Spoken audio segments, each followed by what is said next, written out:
how do I get on to other shows?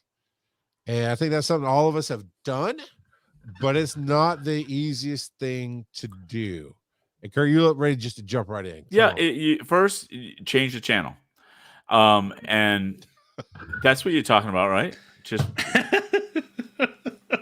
I mean, sure, if the batteries are out of the remote, it becomes a little bit more difficult.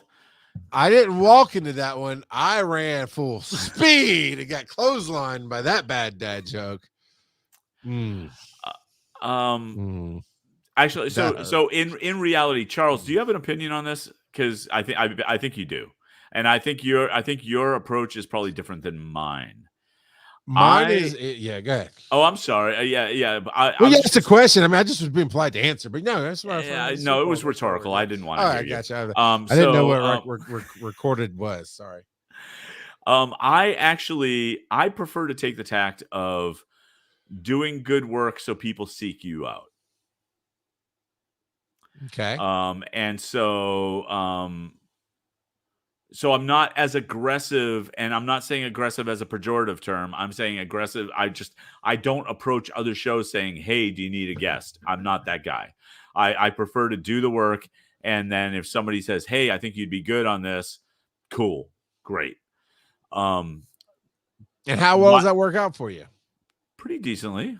Okay. Yeah. I mean, there's no number. If you're happy, you're happy. No, it's fine. It's fine. And because, once you get on the show, other people hear you too, and that kind of thing. It's a word of mouth thing more than anything else. So, that's why I'm probably doing, in fact, I am doing the Those Were the Days live at Dragon Con. That's Labor Day weekend 2024. And I've done the Wait You Haven't Seen with Travis a couple of times. Which I'm doing live at you Dragon are. Con, Which is awesome. Weekend. Yeah. And and I've done Botched, and I've done I did Adventure Inc. Even though they're not doing it anymore. Probably because of what I did. But it's all your fault. It's all my fault. So yeah. That's my approach, but I know, Charles, you are a little bit more aggressive on it. And again, not a bad term. Yeah, I am very more. Honestly, I've made my success. I just go, "Hey, can I come play?" And the people say yes. I go in. I caught that. But it is very much. But I have a different goal than you have. I literally want to make that my living of being interviewed, going on stages, giving speeches, being on panels, entertaining, hosting, those kind of things. But I agree with Joe. I mean, get in the digital media Discord, which I was actually about to get in there and type to remind people, hey, I'll be on any show that would like to have me. In the link trees right there, it's DC Digital Media Track. We'll have that and many other links for you. But yeah, I'm very much want to go find a need. So I'm actually looking to pay for a podcast guest list for the year so that can be featured, because I was kind of testing it out, looking at the types of shows that are looking for guests that way, just have a connection. And I saw some friends of mine pop up. I was like, oh, you guys are paying for it. So yeah, cool. That means that I'm not mistaken in going, if I want to get more like that, I need to do that. No, Kurt, that is not canon. Kurt put in, Charles will be on any show that will have him, and he's willing to pay up to $50 per appearance. Now, I'm not asking for money, but I'm definitely not paying for it. But yeah, I'm more aggressive. I also think I'm more intimidating, though. There's so many panels that I would love to be on Dragon Con, but I'm not going to insert myself that way. I need to be invited. It's almost vampiric that way, but it means that you actually wanted me to be a part of it versus me going, I think I'd be good inserting myself. Right. Yeah, I will say the Digital Media Track, Reddit, not Reddit, jeez, Discord is way different because we're actively looking for other panelists, right? And so saying that you have an interest in a panel that's happening, it's not like you're trolling podcasts generally and targeting them and saying, hey, can I be on your show? It's different, right? The Dragon Con thing Yeah. is a little different because it's set up to Sure. be that way. Sure. So it is rare, because the opportunity is rare to go, hey, oh, you do a show and you talk, oh, look, I would like to be on your show. But that's part of what I'm having to do to a more open audience is on this guest list. They're looking for guests and they're asking you to pitch. So that's a little more like the Dragon Con thing.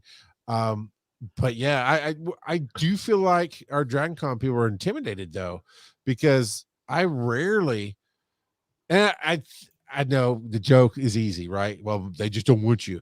I mean, I think there are people who would say, oh, he'd be blast to have on, but maybe they think I'm too big or too busy, or they come up with reasons. You are pretty tall. yeah, well, Too Travis, yeah, Joe, stop. All right.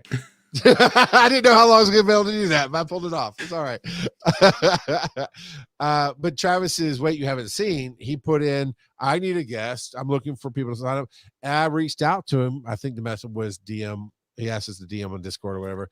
And so I slid into his DMs like, hey man, I'd love to watch movies. And it was pretty much like, what? No, that'd be awesome. Cool. But it's very much I never thought that you'd be available kind of response. So like, I can work a schedule out. I'm not the one trying to say I'm too big. I feel like people are going, yeah, he's too busy. I couldn't get him. And I've been on shows that had a zero audience, but we had fun talking to each other. Yeah. That's what I look.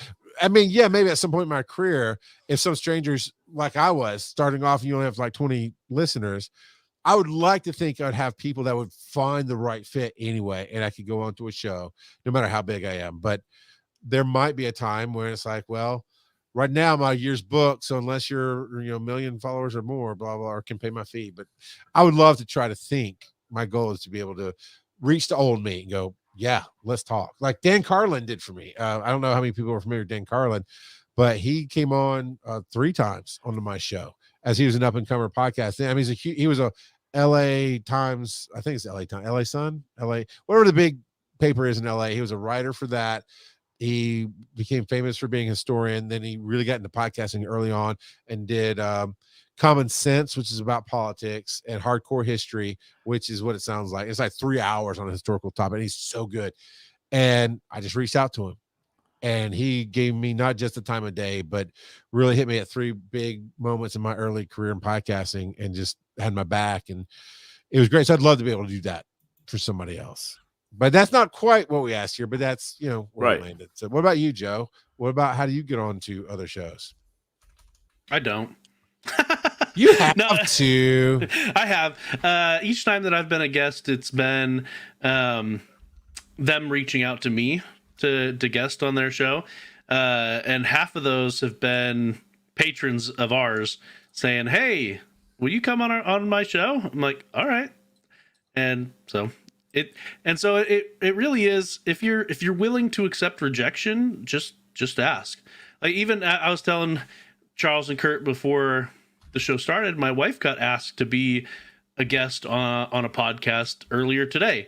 And so she's gonna send him an email and see if she can work that out. So it's a podcast about homeschooling.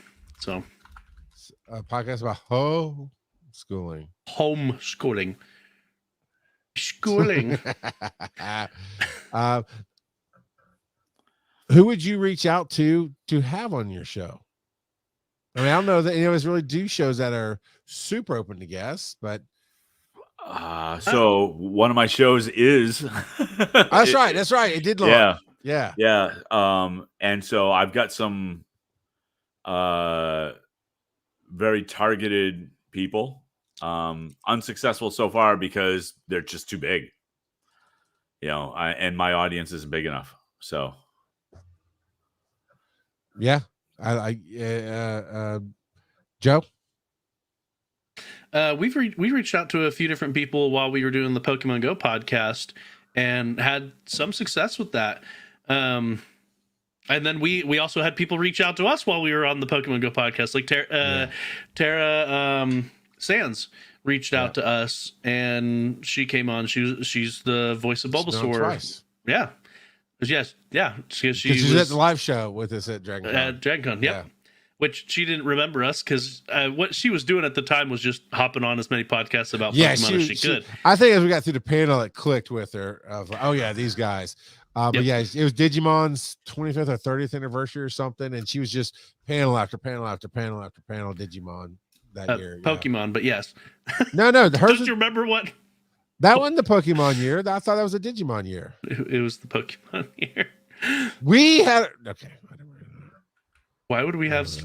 We had her on because we did Pokemon Go podcast, and she did a voice for Pokemon. Yes.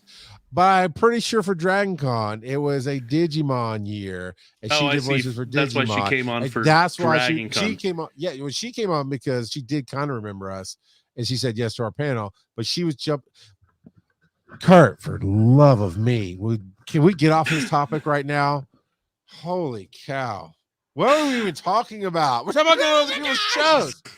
If you have a message you would like to leave for the dads, go to wiseandnerdy.com/call dad.